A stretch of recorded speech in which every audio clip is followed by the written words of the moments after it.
Okay, welcome everybody.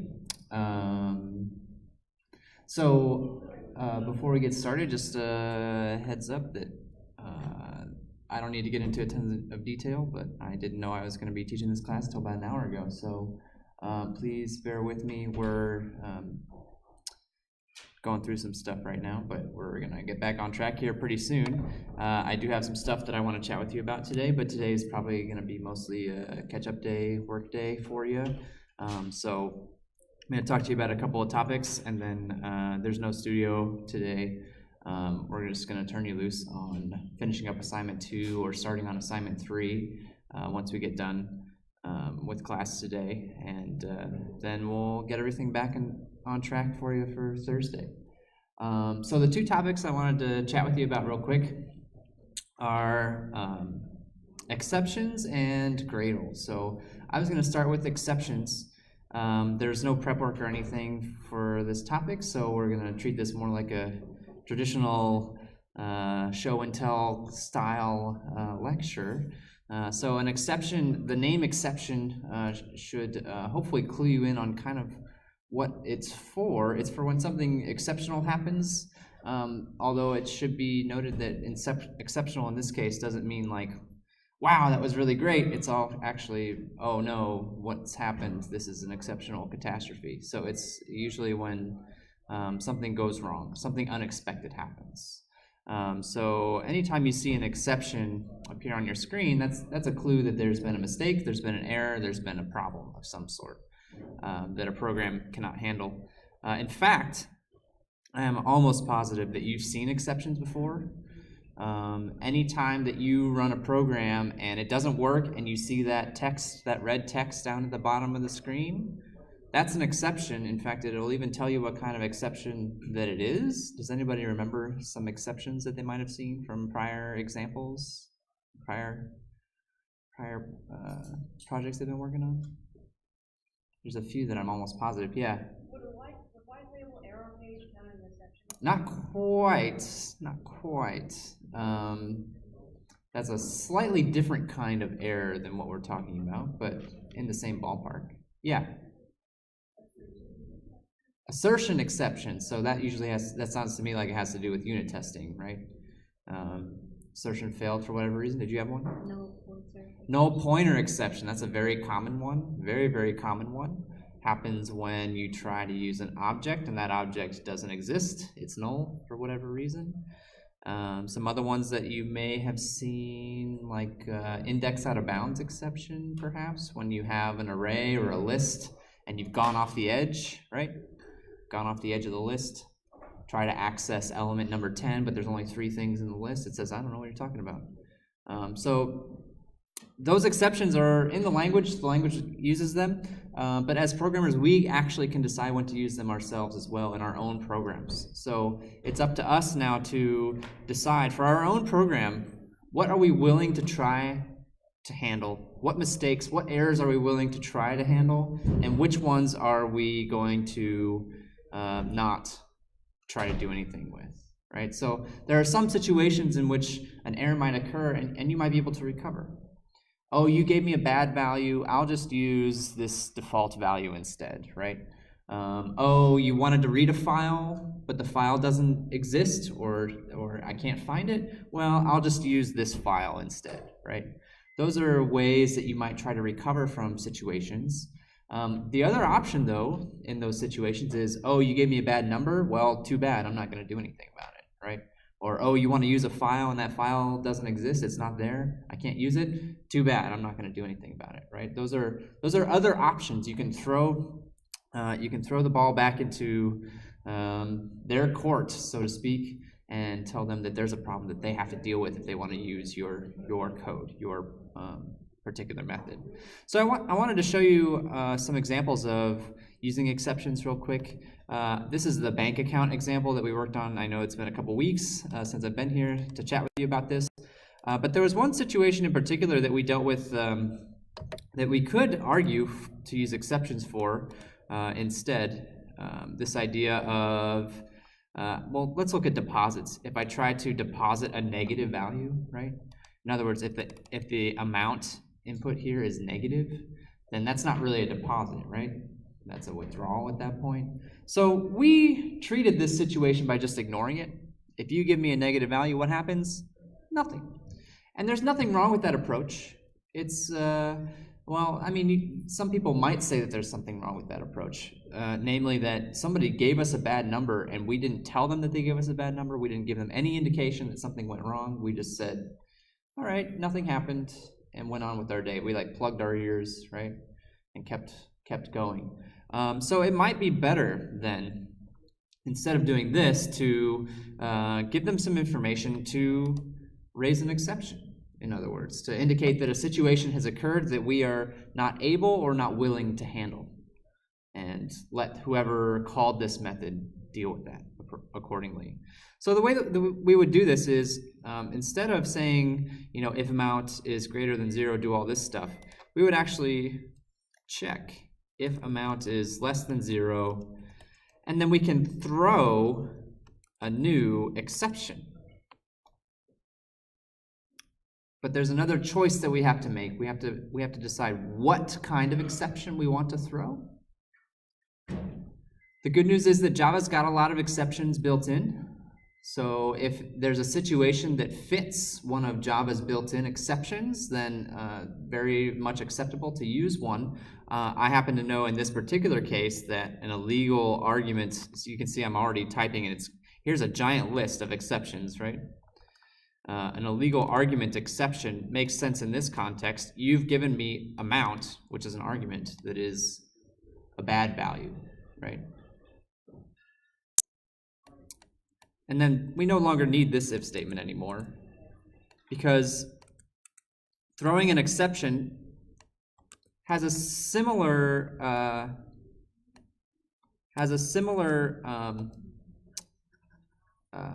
feel to a return statement. It ends the method on the spot, so the method will not continue after doing this. It will just go back to wherever it came from. So whoever called this method with the bad value, they now have a choice to make, right? They can either see that this exception occurred and try to do something about it. So trying to do something about it in this case might be calling this method again with a different value to see if it'll work this time. Or they might decide that I don't want to deal with this either. I don't want to deal with this problem either, right? And so what can end up happening is that this exception that was created can just be passed on up, right? Everybody could decide that they don't want to deal with it. They just pass the exception, pass the exception, pass the exception. Eventually, there won't be anybody left to pass it to, right? If the exception hits, which method? Where do we start our programs at? What method starts our programs? Main, right? If we pass this exception all the way up and it gets to main, and main doesn't want to handle this exception either, then the program stops, and that's when you see that red text down at the bottom with all the information about the exception that occurred. But if any method in between decides that they want to try to handle it, then the program can attempt to recover and go on. And I want to show you what that might look like. Let's see, do I have an example of depositing? I actually don't. I might have to make an example. Oh, here we go. Down here I have an example of withdrawals, but not deposits. Let me code up a deposit real quick. So I'll put in a bad value, -30, and show you what's going to happen.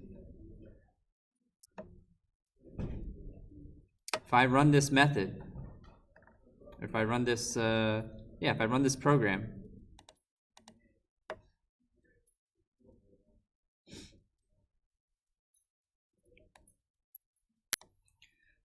I gave it a bad value. There's my illegal argument exception, right? It tells me where it came from. It came from the deposit, line 31, where we just were a moment ago, correct?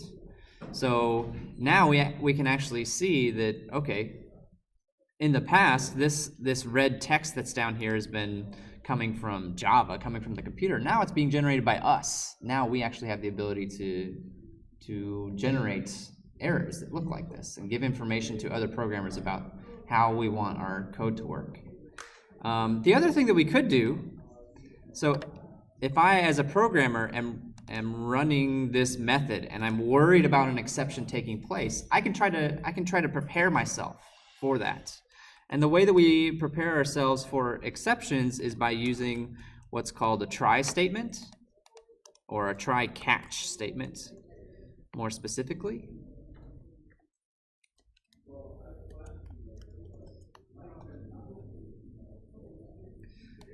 So with the try catch statement, inside of the try block, I perform code that I think might cause an exception. I perform the code that I feel like might throw an exception, might cause an error. If an error does occur, it will try to catch that exception that was thrown. And then I can put code here that will try to recover.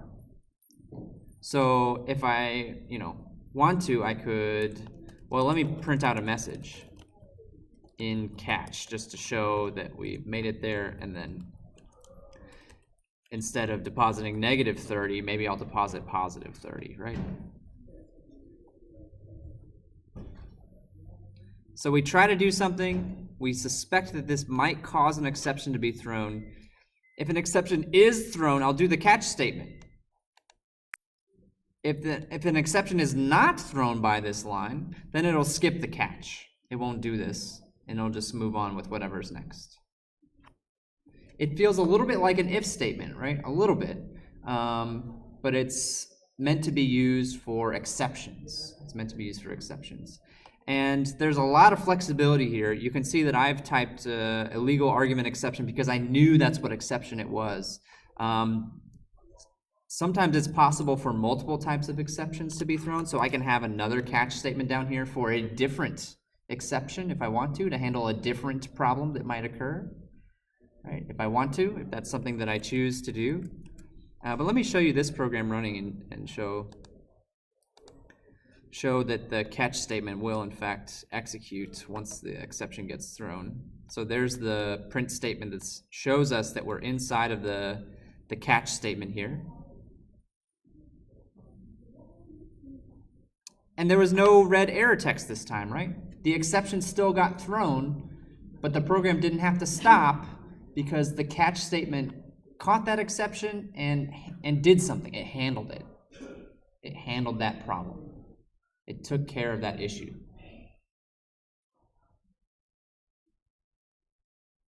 Are there any questions? Yes? So is the legal argument exception like the string or double and then E like a variable name, or what's the Yeah, great question. So this is actually an exception, which is an object. The exception itself is an object. And if we want to, we can call methods on this. In fact, there are some common methods that are used in this purpose.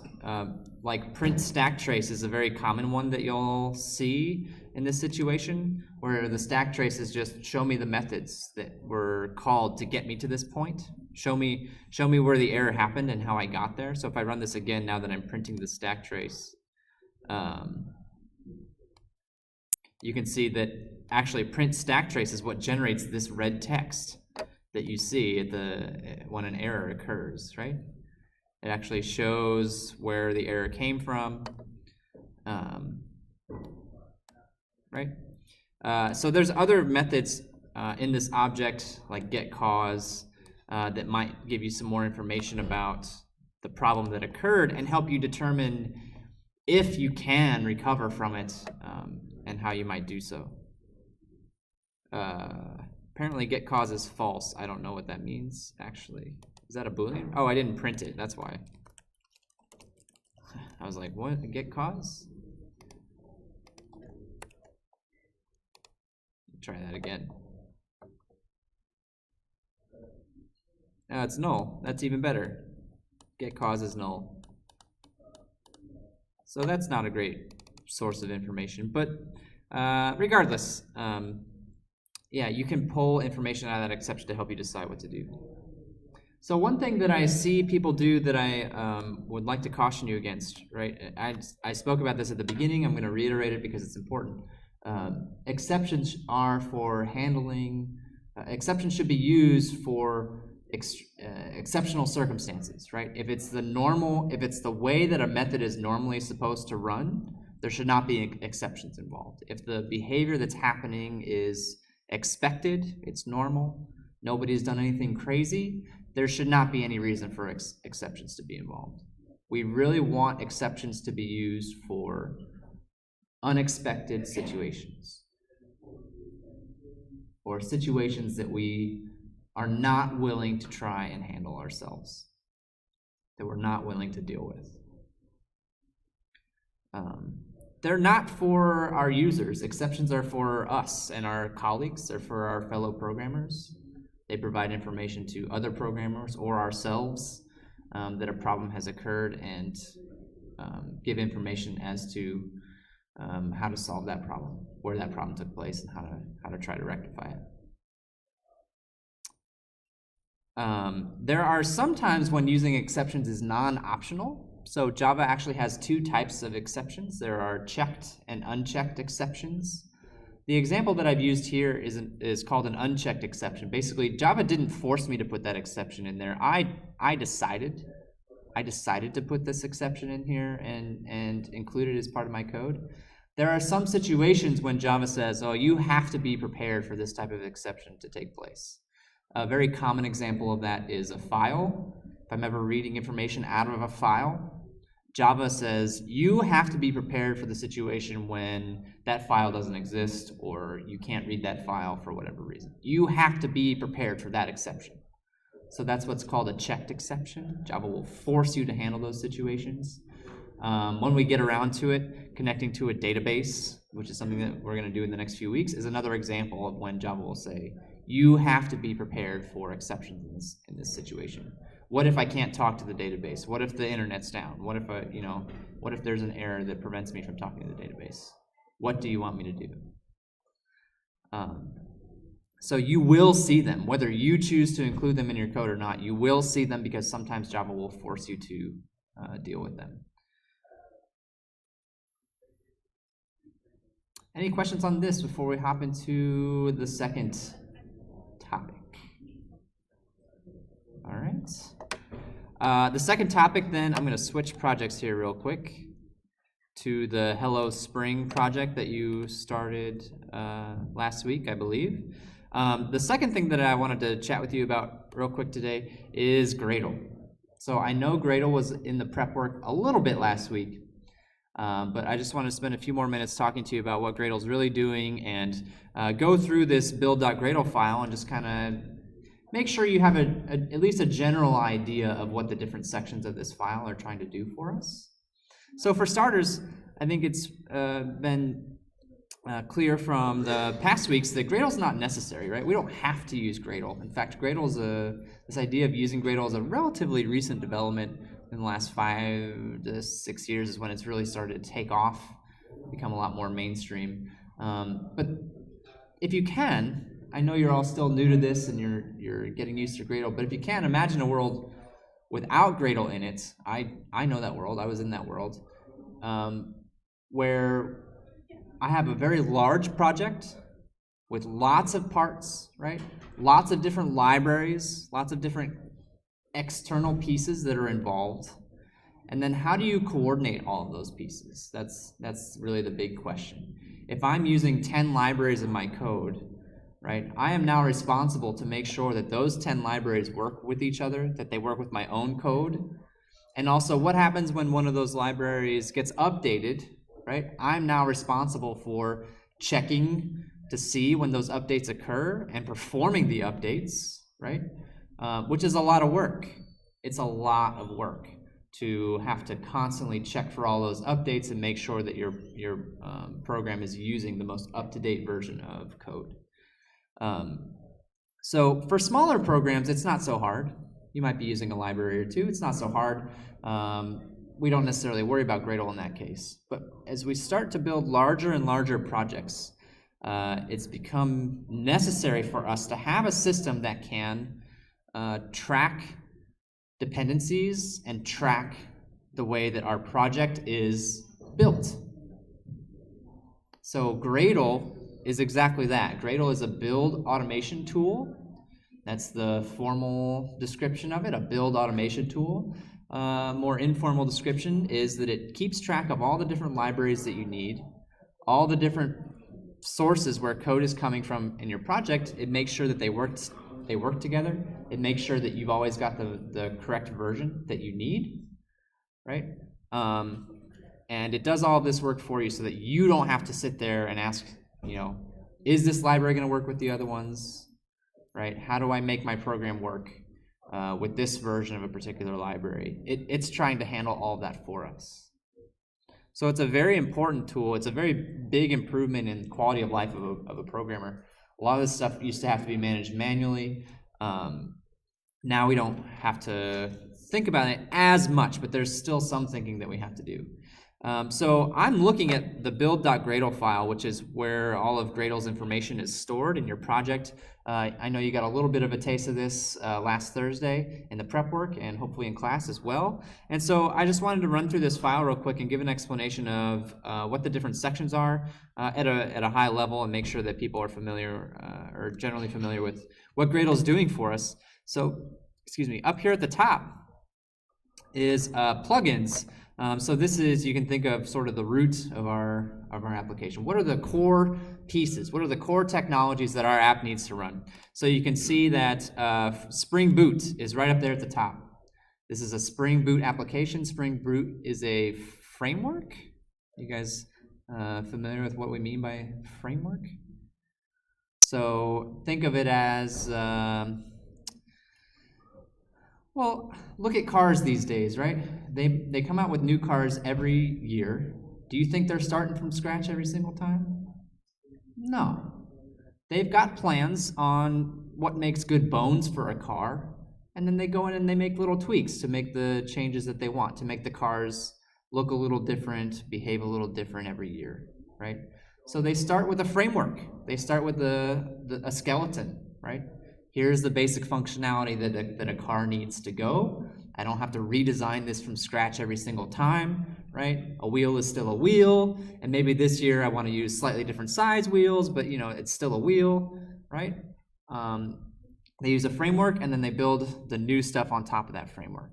That's what we're doing with Spring Boot as well, and that's what you'll see as we go through the next few weeks. Spring Boot provides code to do basic web stuff, to do basic communication online, on the internet, for setting up websites. So actually the example of controllers that you saw last Thursday is already leveraging that framework, right? We could have built a controller from scratch and all of the functionality that it contains, but when you are setting up things like app.route in your Spring applications last Thursday, that's functionality that Spring has provided to us that is just generally useful functionality for websites that we don't need to do from scratch every time. It's a good skeleton. It's a good starting point to begin our application from. So I see Spring up here. I see dependency management, which is actually related to Gradle, since Gradle's also managing dependencies. We're going to talk about that in just a little bit. And then I see our good friend Java. So Spring Boot and Java are the core of our app. Then we see some information about the app itself. So this is the quote-unquote domain, right? So launch code, you typed this into the box when you made your project, right? This is the version of our app. So let's say we get a website up and running, and then we want to add new stuff to it later. We could change this value, and it would update the version of our app, version 2.0. And then source compatibility is quite literally, what version of Java are we using? We're using Java version 13. All right. Then we get into what's called configurations. I have to be honest with you, of all the topics that are on here, of all the sections that are on here, this is the one that I'm the least familiar with. So I can see that there are a few different types of configurations listed here. I believe that these are things that can show up when you see run configurations, although they aren't showing up there. I'm not exactly sure why not? I believe these are ways to specify specific ways that your project can be built. So if I want to build my project and I want to include that super secret backdoor that only I know about, so I can come in and do whatever I want, later I can include a configuration that does that. Or if I want to build the application without that super secret backdoor, make it look like everything's legit, I can include a configuration to do that. So it allows me to specify different variations of the program that I want to build. The repositories section has to do with where we're getting our information from. So when I say that I want to use Spring Boot, or when I say that I want to use, we're going to get to the dependencies section next, but when I say that I want to use Spring Boot DevTools, where does it go to look at that? Where does it go to find Spring Boot DevTools? It has to go online. It's all stored in what's called a repository, where you can think of a repository as being the place where libraries are kept. The naming is a weird analogy. I actually think of the libraries as the books and the repository as the library where the books are kept, right? But they used library in this case to mean a single piece of code to be downloaded. But I really think of a repository as, the Schlafly branch that's right down the street that has a bunch of code that we can use to use in our project if we want to. So when I tell Gradle that I want to use Spring Boot DevTools, this is where it's going to go to try and find Spring Boot DevTools. Maven Central is one of the most popular repositories that exists, so almost every project that you see is going to be using it because it's a very, very large repository that's got a lot of stuff in it. If you start using tools that are not necessarily in the mainstream, maybe your buddy made a cool tool, right, and you want to use it, then your friend can set up a repository of their own, and you can include that here, and then you can use their dependency in your project if you want to. Or a lot of times if you see, maybe you're Googling and you find a cool library that looks like it's going to do a bunch of cool stuff that you want, they'll tell you, all right, here's the repository where my code can be found. You add it to Gradle, and then you add the dependency, which we're going to be talking about next, and then Gradle will take care of the rest. So let's chat about dependencies. These are the actual libraries that that your application needs to function. So web has to do with web stuff, right? We're building web apps here. Dev tools are tools that make programming easier. So dev tools are for developers, for programmers, to make their lives easier. You can see there's some testing stuff here. I believe these other two lines, JUnit is for testing, Spring Boot Starter Test is for unit testing kinds of stuff. And so this is telling Gradle what libraries your project needs to function. Actually, these two, Starter Web and DevTools, are two things that you typed into the box, right, on the website. So when you did that, you were actually saying, include these in my Gradle file. How does this work? When you loaded your project the first time, you probably noticed that it took a minute, right? Because everything was loading up. It took a minute. What was actually happening, Gradle was looking at your dependencies. It was saying, all right, I need to go find these. Actually, it was checking on your computer first, saying, are they here? And the answer was probably no, because you've never set up a project before. So then it says, all right, I need to find them. So it was going to the repository, the Maven Central repository, saying, do you have Spring Boot DevTools on that repository? And the Maven Central repository was like, yep, I got it. And then Gradle's like, all right, cool, give me a copy, because I need that for this program that I'm trying to run. Every time you fire up this project in IntelliJ then, or run your program, Gradle's going to go back to the repository and say, hey, do you have a new version of this? And if it does, it'll say, all right, let me grab that, let me update. So it manages the updates as well, which cannot be understated at how important that is. You've already probably noticed that technology changes very fast, very, very fast. For one person to try and keep up with that themselves would be a very heavy task. So Gradle makes that easier on us. We tell it what dependencies it wants to use. It makes sure that we always have the most up-to-date version. That's what the dependencies section is for. These words that you see out here, implementation and development and test implementation, have to do with when these dependencies are going to need to be used. So when you see implementation out front, that means that it only needs to be used when your application is running, when your website is actually up and running. Development only means that it's used primarily during the coding process. So when you're compiling, developing your app, that's when that dependency is typically used. And then test implementation is for testing, used when performing testing on our apps.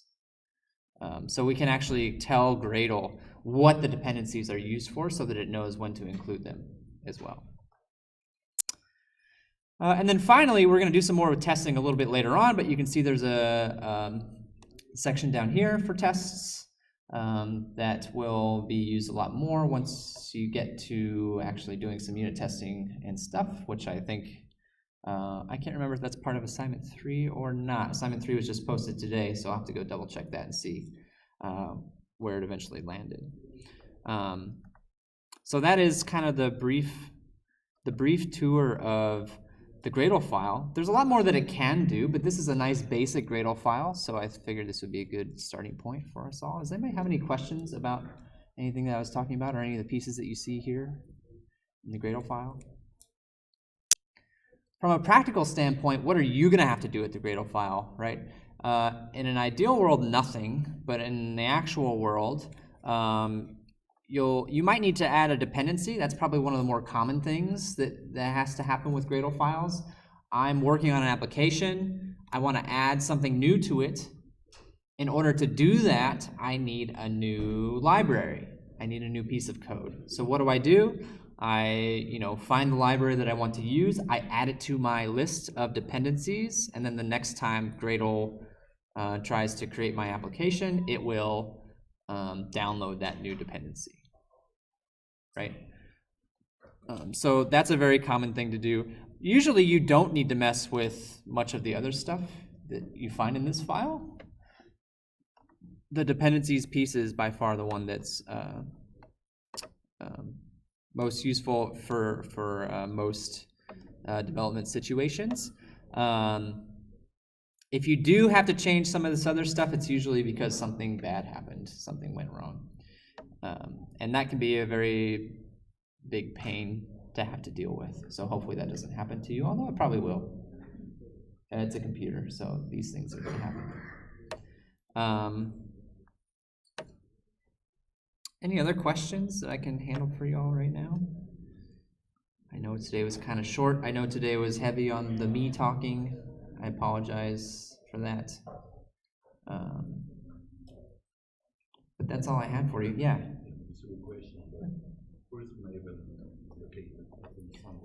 It's online. I don't know how. I mean, I'm sure we could find it. Maven Central. Well, there's a link to it in chapter 10. Oh, is there? Yeah, here it is right here. Central. Well, that's the search engine for it, but what's the actual web?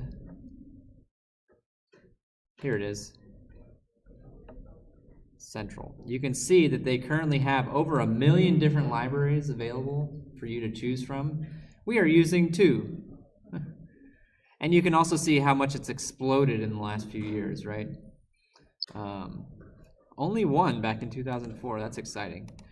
So we used, Spring Boot DevTools. Pretty sure that's on here. Spring Boot Developer Tools. There it is. There it is.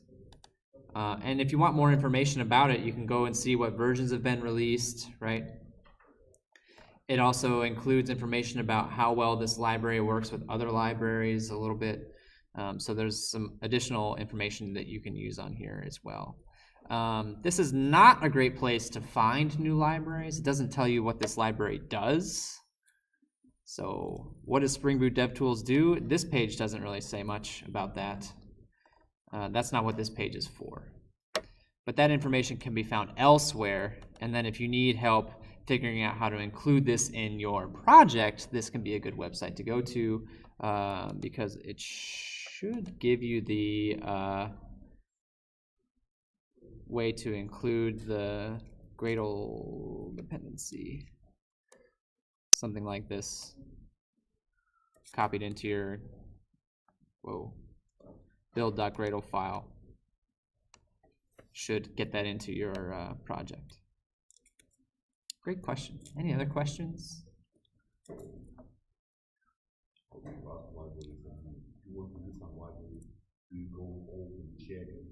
That's a great question. Yeah. How do you trust the library? And some people don't. Some people really don't. Some people are very open and very trusting of anything. They're just like, oh, I need this, so I'm going to drop it in and hope it works. I think most people out there who are putting these libraries out aren't out to try and get you. So a couple things you can do, though, to help you decide whether you should trust something or not is, first, who made it? That's always going to be what I look at. Who made it? Is it a big corporation, a big company, somebody who's well-known? Like Spring is very well-known, right? Any library that is being created by Spring, I'm going to trust, because Spring has been around for a long time. They're a big company, right? They have absolutely no reason to try and harm their users. It would blow up their entire business if they did that. Where things get a little bit trickier are when it's like just one guy. Here's one guy that wrote some code, and it looks pretty cool. I want to use it, but who is this guy? I don't know who this person is, right? I don't know where they're from, what they're doing. So then you start to think about, well, how open are they? Can I find information about this person, or are they trying to, keep themselves anonymous and stay hidden? Can I see their code? If you can see their code, if they've published their code online, then you can just go look at the code yourself. It could be closed. It could be closed, though. Maybe they don't want to publish their code. Maybe they will let you use it, but they won't let you see the code. That's possible. That's a red flag, I think. Not necessarily saying you shouldn't use code if that happens, but it's definitely a red flag. These are all things to consider. I'd say for the most part, the libraries that you're going to use are going to be from well-known entities like Spring, like Apache, places that have been around for many years and have a very solid reputation in the community. And I have no hesitation about trusting code from those organizations. That being said, I have used libraries from sources who I have no idea who they are before, and nothing bad has happened to me yet, right? Or maybe they're listening to me talk right now. I don't know. I hope not. It's a difficult question. It's a difficult question, and some people will be more cautious about it than others. But something that I think is also worth pointing out is that by including this in your project, you're also potentially exposing your users as well. So anybody who uses your project is also going to be using that code, and so you need to take that into account too when making these decisions. If it's just a little toy on my computer that I'm not exposing to anybody, then maybe I'll take a risk on that. But when it's something that I expect to be used by hundreds, thousands, millions of people, probably not going to take that kind of a chance. Probably going to only use stuff from very trusted sources. Any other questions? All right, that's all I had for you. There's no studio today, so if you haven't finished assignment 2, now's a good time to do that. Our TAs are here, I'm pretty sure, so we're around to help you. I'm around to help you. If you have finished assignment 2, I was told that assignment 3 was posted today, so you can go ahead and start looking at that, getting started on that, and then you can also take a look at the prep work for Thursday. I believe that's been posted. I think it has. So you can get started on that too as well. Thanks.